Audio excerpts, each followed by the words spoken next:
Good morning. I'm Christina Felchlin, Director of Technology Consulting here with Ledgeview Partners. I would like to welcome you to today's Dynamics 365 User Group webinar. Our spotlight training topic is Beginner Admin Training. For our customers, welcome back. It's always great to spend our time with you. For those new to Ledgeview Partners, welcome. Ledgeview Partners is a business and technology consulting company who partners with organizations to transform sales, marketing, customer service operations, and processes that are supported by core technologies, including customer relationship management and marketing automation. We offer sales, marketing, customer service, and CRM consulting. We pride ourselves on the strategic business advice, process definition, and technology solutions we provide our customers to advance their business. I want to highlight a few new free marketing resources you may be interested in. If you missed our What's New in the Dynamics 365 October webinar release last month, we can catch you up with two of our new blog articles. 8 preview features from Microsoft Dynamics 365 October release you should know about, and sales general availability updates for the Microsoft Dynamics 365 October release.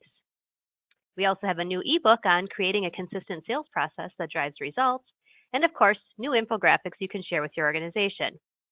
As always, we have many blogs published month to month on a variety of topics, including CRM user tips you'll find in webinars like this, ebook focused blog posts, thought leadership, social media tips, and much, much more. Agenda. Before I turn over to Michael, I will give you a quick reminder about our online V9 upgrade and the new release model coming to online orgs in April. Michael will then cover a few of our top beginner admin tips every CRM admin should know, including auditing, data management, and a portion of the Customize the System. We will then close out the webinar with the date and topic of our next Dynamics 365 User Group webinar. For the V9 upgrade, I want to remind everyone that our upgrade to move to V9 is approaching very quickly. All online orgs on Dynamics 365 8.2 must be updated to the new version 9.0 by January 31st, 2019. We have put together a landing page for you to look at all the information, benefits of upgrading, top considerations, and important deadlines. If you are still considering our highly recommended diagnostic, the deadline to sign a diagnostic statement of work is Friday. With the holidays, this gives us enough time to complete the diagnostic, update the deprecated code, and test before our January update. Also, another new update to remind you about is Microsoft's new release model. Earlier this summer, Microsoft announced they'd be sticking to 2 major releases per year, April and October.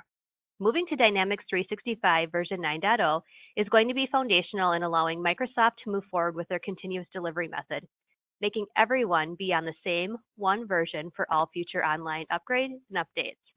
What does this mean?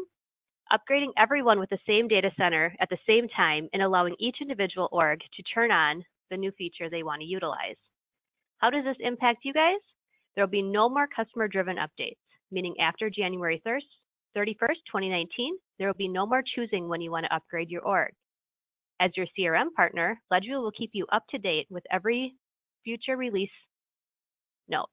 These will explain the new features and areas that could break after the upgrade occurs. North America will be the last data center upgraded when the upgrades occur. Smaller data centers will be upgraded first, and then within a few weeks, the larger ones will be upgraded, meaning there may be a little buffer if a release causes major issues before it's applied to most of our customers. There'll be no way to upgrade a sandbox first and then production. They will all get upgraded at the same time. You'll be able to turn on new features within the sandbox first to test before implementing them in production. Microsoft will be able to use statistics to determine how releases will impact data centers since everyone will be on the same version.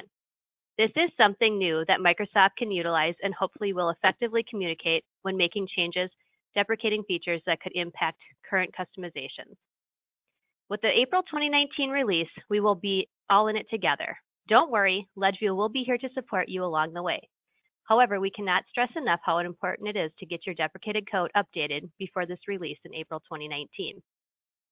Now, to get to today's feature topic, I turn over to Michael Dodds, Application Consultant with Ledgeview Partners, as he shares highlights of the beginner admin. Thank you, Christina, for that great introduction. Hello, everybody, and welcome to November. Cannot believe this year is almost gone. It has flown by, and I want to say thank you so much for the opportunity for every month to be able to sit here and talk with you about some important topics that affect each and every one of you regarding Dynamics 365. Today's topic is one that is very near and dear to me. I am a huge, huge proponent of admin and understanding the system and getting down and helping you understand that. So this is a topic that I'm a very, very big fan of.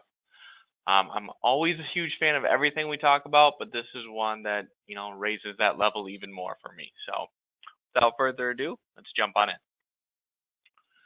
A typical beginner admin training is 2 hours of training. Now, that may seem like a lot of training on admin, and that's actually not a lot. But it's 2 hours and it's jam packed. And we talk about system settings, privacy preference, auditing, which we're going to touch on today, data management, duplicate detection, which we will also touch on today, bulk record deletion, very important if you remember our workflow webinar, and I'll touch on that when we get to bulk record deletion.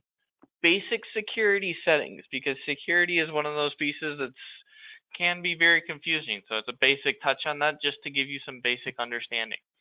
And then customize the system on these various topics: entities, fields, views, charts, dashboards, global option sets. And this is just scratching the surface. We're going to touch on a few of these items within customize the system, and then give you some tips on what you can do within customize the system. So let's jump on it. And we can do these different items. These can always be done through your ad hoc support agreement, and also we've done them through various project launches as well. So this is always something that's available to you. Okay, today is just a 45-hour webinar.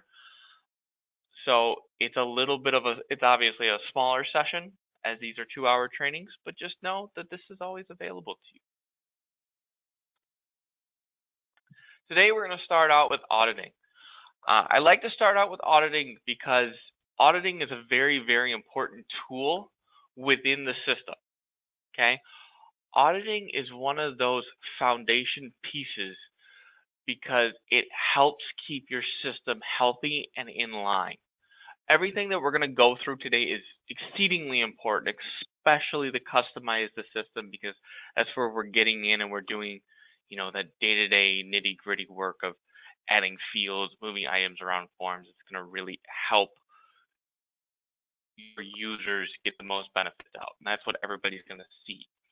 But you as an admin are going to get the most benefit in terms of not having a problem by having auditing on. Okay? If entities and fields in the system are being audited, you can use audit history to determine who's updating a field.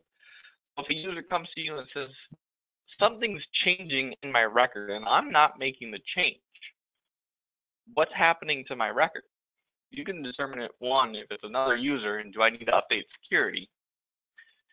Is a workflow that I set up or someone else set up is making this change? Is there a plugin that's making this change, or an integration, or some sort of logic base that's making this change? So it kind of dovetails into all these other items that are affected that we do as admins. Okay? So it can help us understand what's happening. So we can determine what is triggering the update of the field. So did Joe user make a change that then triggered a workflow or a plugin? So then that helps us understand what's happening. And then we can correct those items to help the system continue to run smoothly and do what we intend it to do. Okay? We can see historical data for all fields being audited. Okay? So happens all the time. Somebody intends to hit Control C, they hit Control X. takes away the data. The users in a panic. They're going, oh my God, I got rid of the information. I don't know what it said. If you have auditing on, it's very easy to go back in, see what it was, and you get the data back. Very easy, crisis averted. Okay. You can also see trends for fields being updated. Okay. Also allows you to troubleshoot that information as well. Other areas, if you delete a record in CRM, we tell all users, if you delete a record, it's gone, it's lost. And that's what, as admins, our users should think. They should definitely think, if we delete a record, it's gone from the system. As an admin, we can put on our cape and say, yeah, we brought it back, we saved it. But that's only going to happen if we have auditing on, okay? So if it's not on, we can't do that, okay? So audit can help with data protection. It can help keep the system running as it's supposed to. So it allows us to troubleshoot items and keep it running smoothly. It can allow us to understand if we need to update security. It helps with all those different little things that we don't think of until we run into them. Okay, so that's why it's very important to set that up as one of your first items. Okay. Let's start with setting it up system-wide. And we'll jump into the system and I'll show you how to do this. And so we would set this up system-wide in system settings. We're going to set it up with start auditing. Okay.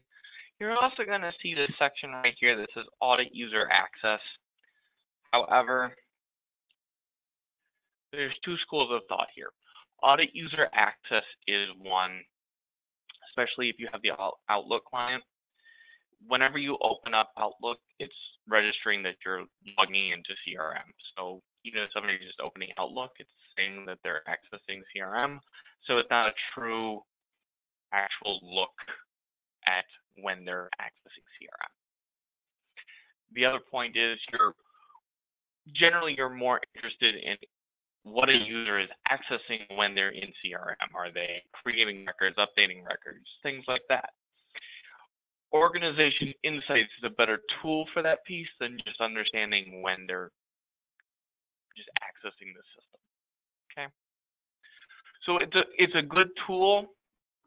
Outlook client tends to have an issue with logging just whenever they access Outlook.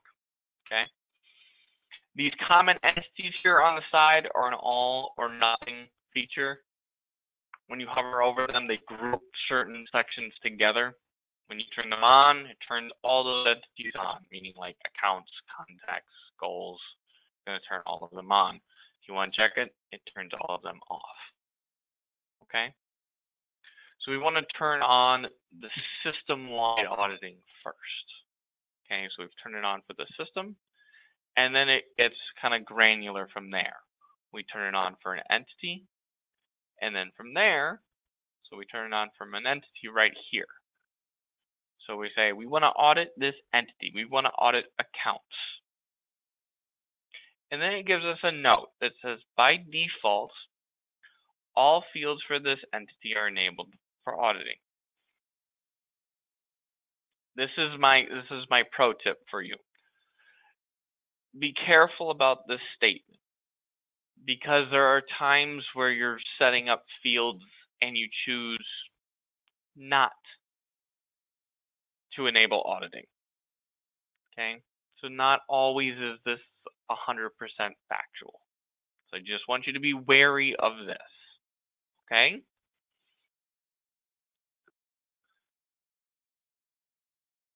So then we can go down even further into the field level. So right here. So as I was saying, they're all turned on for auditing, everyone for field, but we have the choice to enable and disable them. Right here. We have the choice as the admin to do that. Okay. So within the auditing, within the section of fields, which we're going to go into when we go in to customize the system, I'm going to show you exactly how to do these items. Okay. So auditing, enable, and disable. you can choose whether those are enabled or disabled. So that statement is not always true. So we don't want to take it as its face value.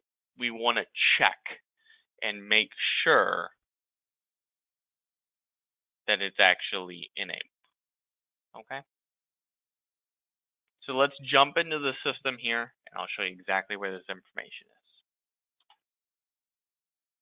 So as an admin, where you're really going to live in doing these items is within the settings section. And auditing has its own section in settings. So auditing, global audit settings. So you have start auditing right here. You turn it on. And then here you have those sections that I was talking about where you can kind of turn them all off or all on. When only some of them are enabled and some are disabled, you'll have it grayed out like it is. That means I've already done the picking and choosing of entities, where I said I only want it on for accounts and contacts, but not the other ones. So I can't turn them all on or all off. That's why it's grayed out for me. Then you have entity and field audit settings. As an admin, you'll come to realize there are about 20 different ways to get to the same area. Clicking here and clicking on Customize the System, which we'll go into later, they take you to the same location. Okay, this is Customize the System. We've just dropped down into Entities. Okay, so expanded our Entity section. We click on Account. This is how you turn on auditing on an account or on an entity. You come down here to auditing, and that's where that message appears. Okay.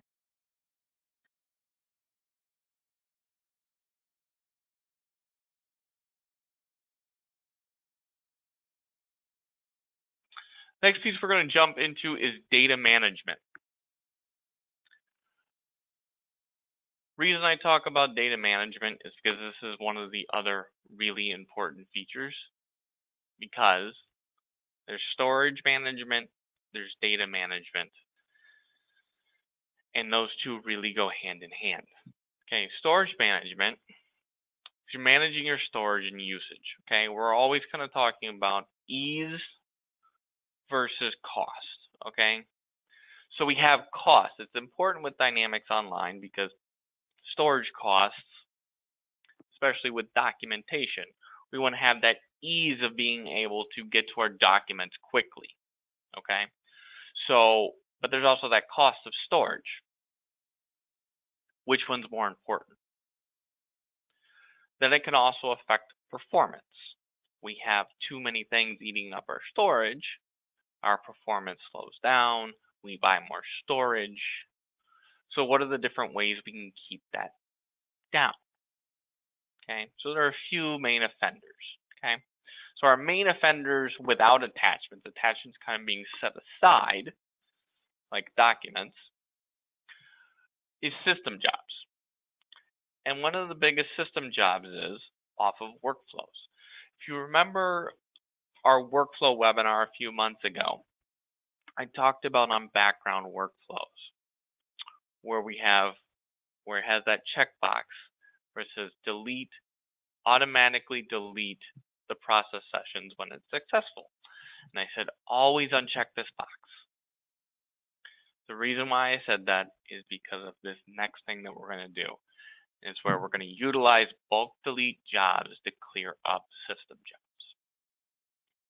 And that's because we're going to write a bulk delete job to clear those out every month to keep our storage under control, but still have that ability to troubleshoot our workflows. Okay? It's a very important thing to always have in the system. Okay? And simply all we do is set up a bulk record deletion. Okay? Don't be scared by the bulk record deletion. Really don't. Okay?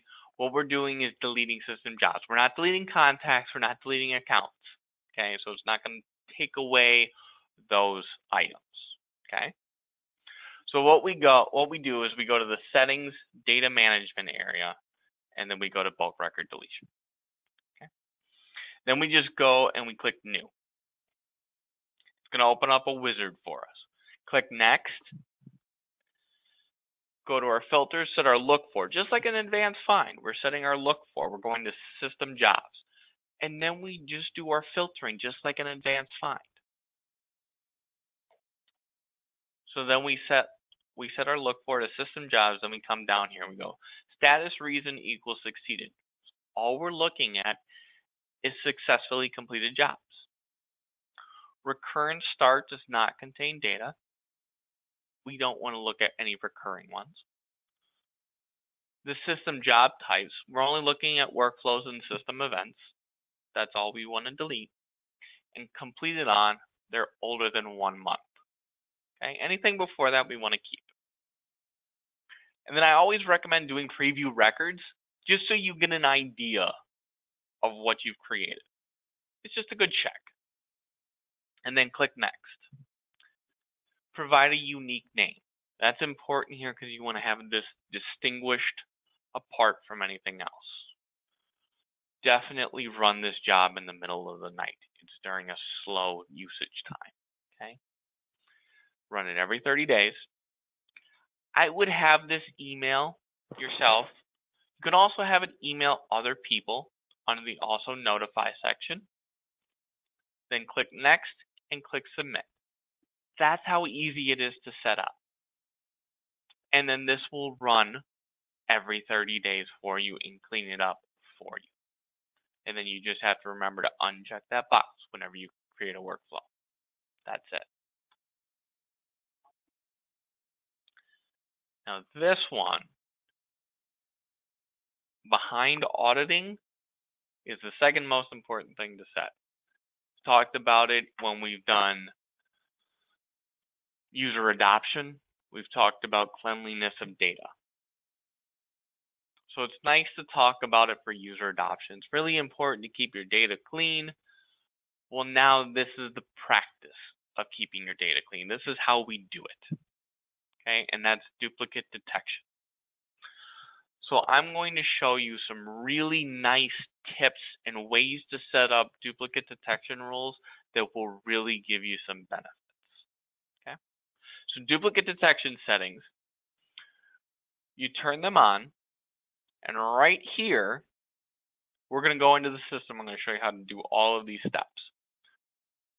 We're going to enable duplicate detection. And then these 3 items are when you're detecting the duplicates. So when a record is created or updated.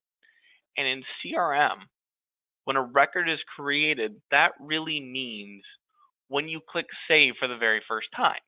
That's really what we're doing. So when we come in here and click save for the very first time, record is created.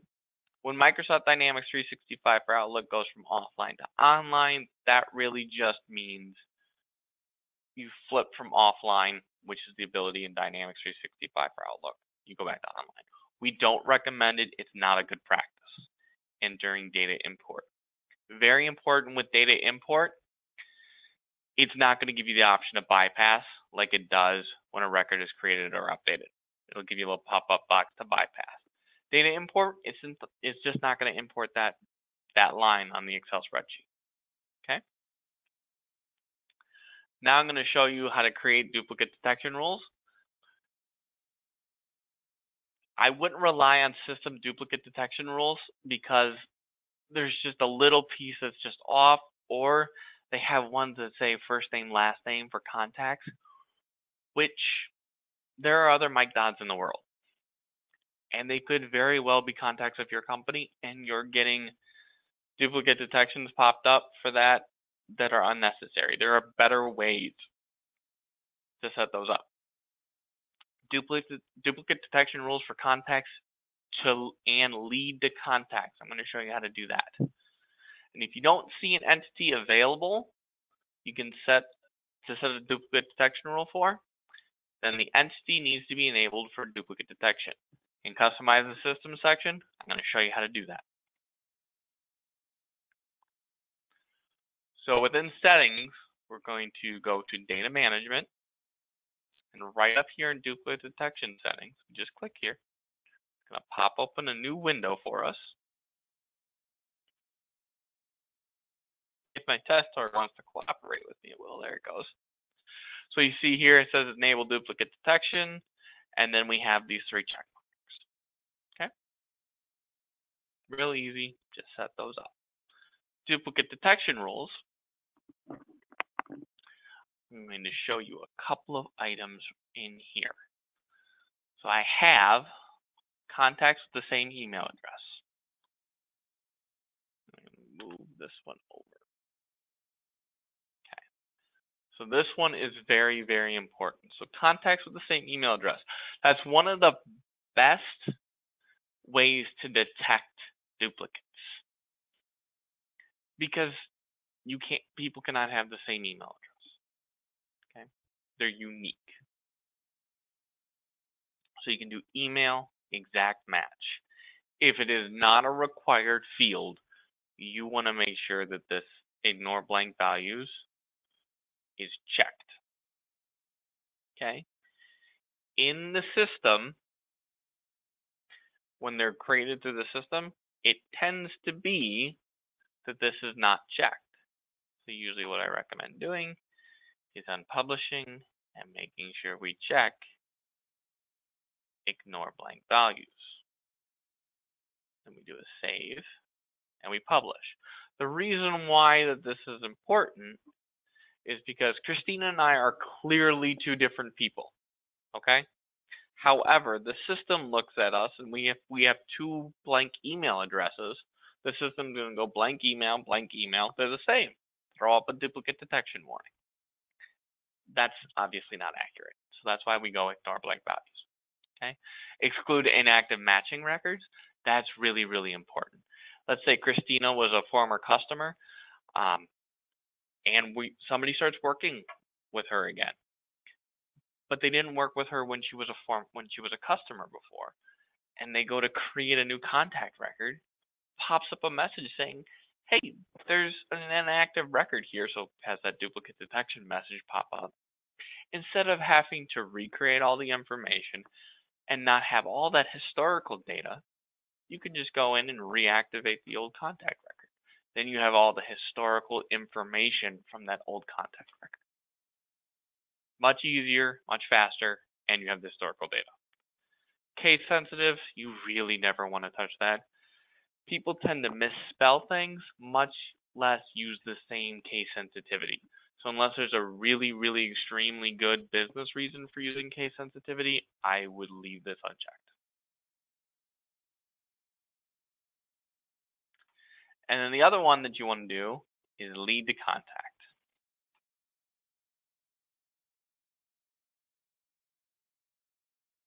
So lead to contact, what I'm going to do is I'm going to create a new one here. And lead to contact is one when you're creating a record, a lead record in CRM. You don't want to get all the way to the qualify stage only to realize that there's already a contact in the system. You'd rather know that when you first create the lead. And a way to do that is to create a lead to contact duplicate detection rule. And email is the way to go. Now, one where you could do it is you would think, okay, well, I could do company name. Like if it's the same company name or another type of field, like first name, last name, same company name. However, you can't do company name because company name on a lead is a fill in the blank. Company name on a contact is a lookup field. 2 different field types, can't cross them. Email, both the same type of field. Email to email, an exact match. Ignore blank values. That's right how you're going to want to set it up. Exclude the inactive matching records, leave that unchecked. Leave case sensitivity unchecked. Save and publish.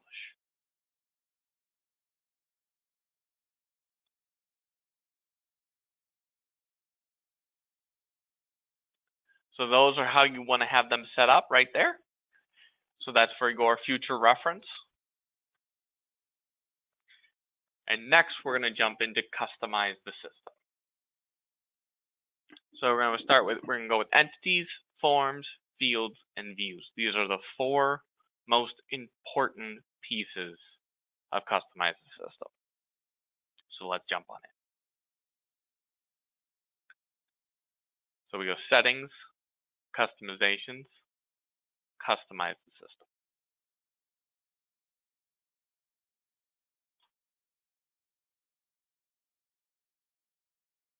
And when you first load it, it will take a little bit of time because it's loading everything in the back end. So we'll take a second. So you can drop down this little drop down arrow next to entities. And I'm going to go into account. So I'm just going to show you what account looks like so you have a base idea of what the entity itself looks like. Display name, that's what people see. You can change this. I've seen many people change this to company because they just don't like the label account. It just doesn't fit them. Okay. If you change this, make sure you change plural name. Okay. Because plural name is what shows up in advanced find. So it can really throw off your users if you don't change plural name because they're sitting there looking for company and accounts is showing. They're just not going to see it. This is where it's showing right here. So sales, service, settings, marketing, those little tabs up top in your drop-down menu, those are the sections. So it's saying this is where it's available in the navigation menu. Business process flows. So a really important way to think about this is when you create a new entity, there are certain fields that once you check them and save them, you cannot undo them. Business process flows is one of them. It's not saying you're locked in and you have to use them. It's just saying I've activated it for this because fields will be created. Notes, that's one. Activities is one. Connections is one. Sending emails is one. So these are certain fields that you want to think about before you check them because you can't undo them. So those are certain fields that once you check them, you're not going to be able to uncheck them. Come down here, allow quick create. This is a really important one. 2 places it's going to show. I'm going to move this down for just a second. This button right here, this little plus sign, that's quick create. And then also on a record, so you open up John's, you open up LedgerView Partners as an account record in CRM. And then there's the contact subgrid, so it lists all the contacts that you have for LedgerView Partners. And you want to add a new one, there's a little plus sign. If you click on that plus sign, if you have allow quick create selected, it's going to open up a little half form. That's called a quick create form. If you don't have this checked, it's going to open the main form. Duplicate detection. So where I said during the duplicate detection part, if you go to select an entity for duplicate detection and you don't see it in the listing, it's because this is not checked. And then you have auditing checked right here. Primary field. This is basically like the signifier of the record name. So it's like account name. This is the signifier.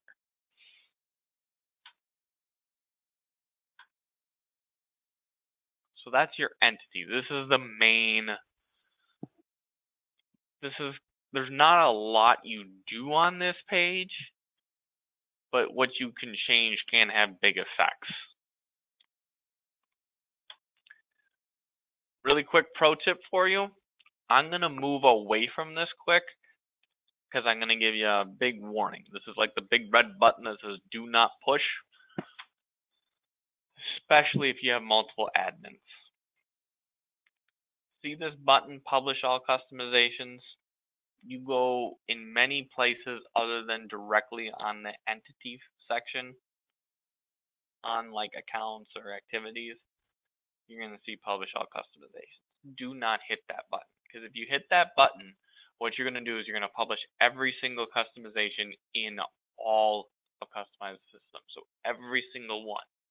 What that means is if I'm in there doing work and Christina's in there doing work and Christina's not done with her work, she's got part of it done but not really ready to publish to all the users, and I hit publish all customizations, I just published her work that wasn't ready. So I kind of put her in a tough spot. So that's not fair to her. So what you really want to do is if you're editing a field or anything like that, you want to always navigate back up to the entity name, click Save, and then click Publish, because it's only going to publish any customizations in the entity, and that is it. Two admins should not be working in the same entity, just because that can cause too much confusion and issues, so that way you're safer publishing it. Next one we're going to go into is forms. So forms, that's what your users see when they open up a record. So a main form, that's what they see when they open the record. That's a main form.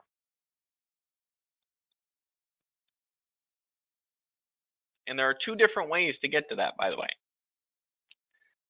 The way I just did it by going through customize the system and then the entity and then the form and then opening the form. That's kind of long. And then it opens this.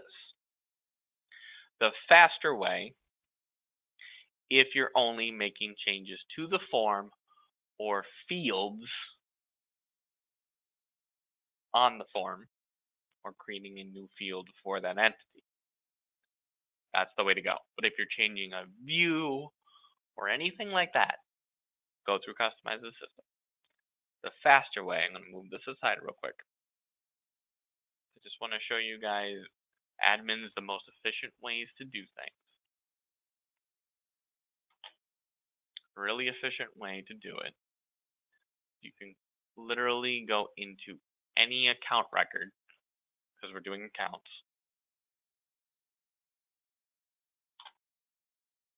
I can go into the Widgets R Us corporate. I can click form. I just gotta wait for this to load, click form.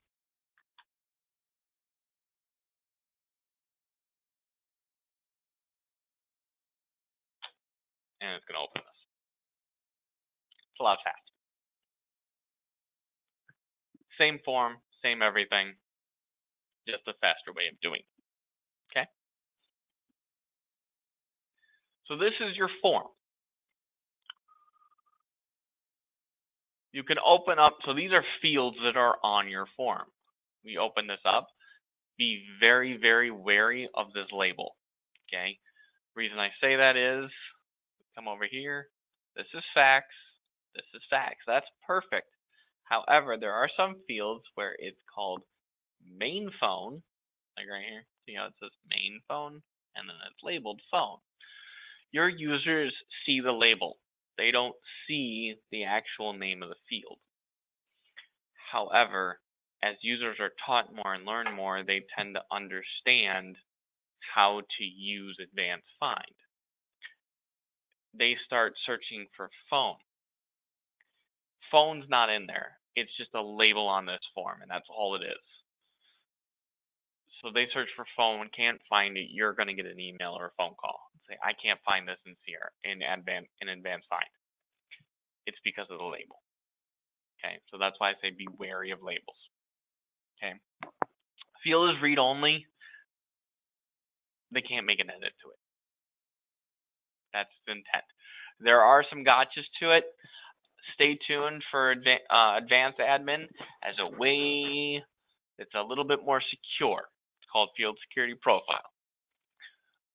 Locking, this is just saying that the field's locked on the form and you can't take it off the form as an admin. However, admins can uncheck this field so they can still take it off. The use case for this would be multiple admins in the system. a VP of sales says, hey, I don't want this ever taken off the form. So admin goes, all right, I'm going to lock this on the form. It'll clue in the other admins to say, this is not something that needs to be taken off the form. So somebody else says, another, VP or high ups, executive level person says, hey, we don't want this on the form anymore. Another admin goes in, sees this, and goes, oh, wait, this is locked on the form. I'm going to check with my other admins as to why. And then the discussions ensue. That could be a use case as to why to do this. Visibility, it's hidden by default and then available on phone. Formatting, you're setting columns. How many columns? However, this is dictated by how many columns width the section is. The section's only one column. You can't make a 4-column field fit into one column. Okay. If you have a 4-column section, this can be up to the 4-column long, 3, so on and so forth. So there's ways to format this out. Details, this is where you can go in and edit the field. You click edit, here's the field. You can change it optional to business required.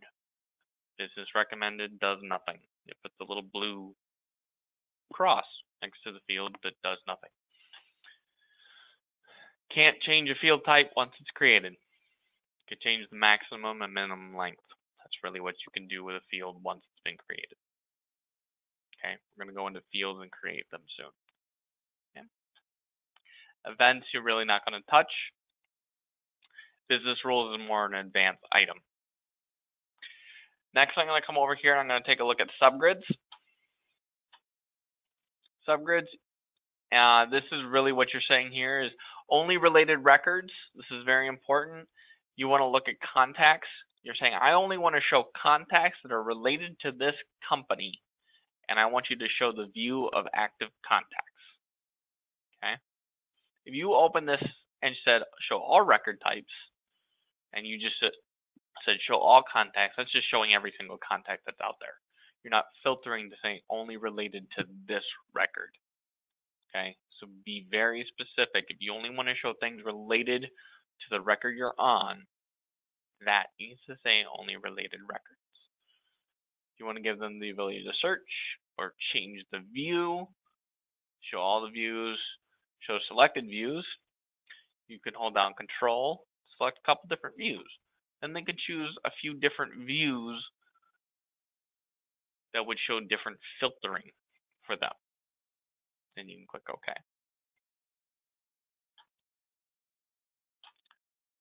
For a field,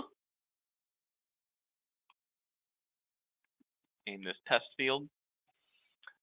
So here, if business required, that means until this field is filled out, they cannot save at all. That's what business required means. Optional fill out. You can see this is called a schema name.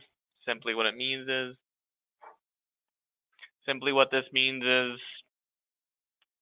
it's a backend name. This is auditing, so what we talked about before, this is where you enable it or disable it. And then you have a bunch of different data types. Single line of text, text line. Option set amount of fields, you dictate what the user can choose from. Multi-select, you're still dictating what they can choose from, but now they can choose multiple. 2 options, it's an option set you're dictating, but it's only 2 things. Whole number, it's a whole number that they get to choose from. It can be negative, but you can make them only choose between 0 and 10. You can dictate the section that they can choose between. So I can make this 1 to 5 if I wanted to. IME mode, always leave this as auto.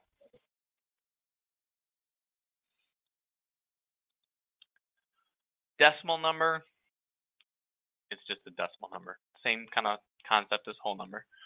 Currency, it's now just a currency field.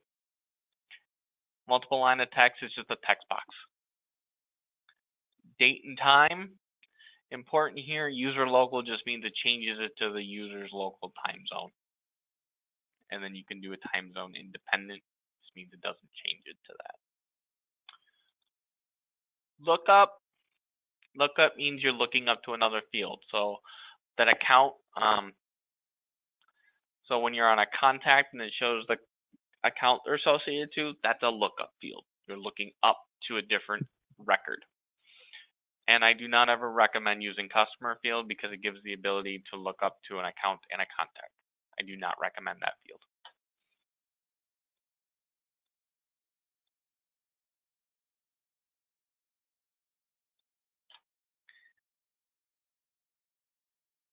And then the last item is views. And with views, literally views are just, it's advanced find. It is a carbon copy of advanced find. You are doing the exact same thing as advanced find. There's nothing special to a view in customize the system versus a view in advanced find, except for the fact that now everybody in the company gets to see it. That's the difference. Every concept, all the other pieces are the exact same. Okay. Edit filter criteria, same concept. You're not choosing your look for because you're already in it. Through customize the system, you went to views under accounts. The main difference is your quick find, and that dictates your search. That is the main difference for view, because it has this thing called add find columns. And what that simply means is you are dictating fields that they can search by. So for account, you want them to be able to search by a street address. You can do that. You want them to be able to search by created on. You could do that. That just means they can search by those. And then these columns are the ones that appear in the view when you search. Save and close. And then again, the cardinal rule of admin, save and close, save, publish. Always make sure you publish.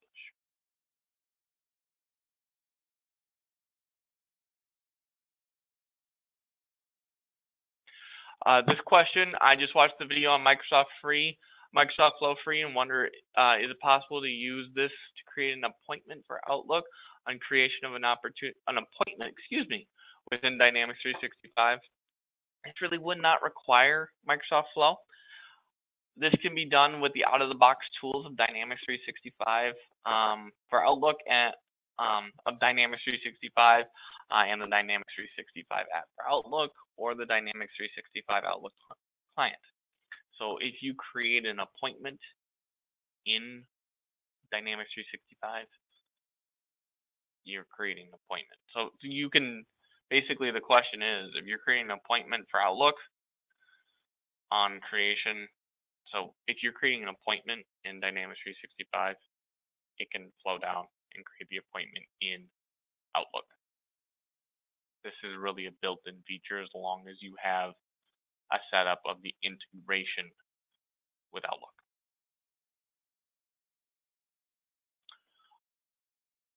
I'm interested in the interplay between Azure and Dynamics as a data warehouse to CRM.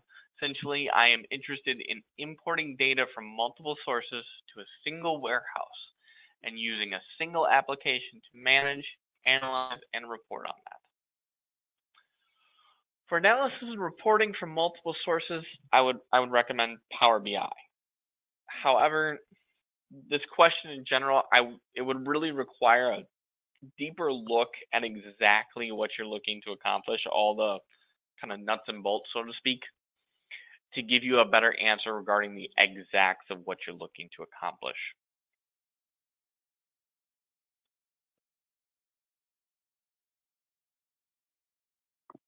All right. Thank you, Michael, for the great content. I hope you all enjoyed these training tips.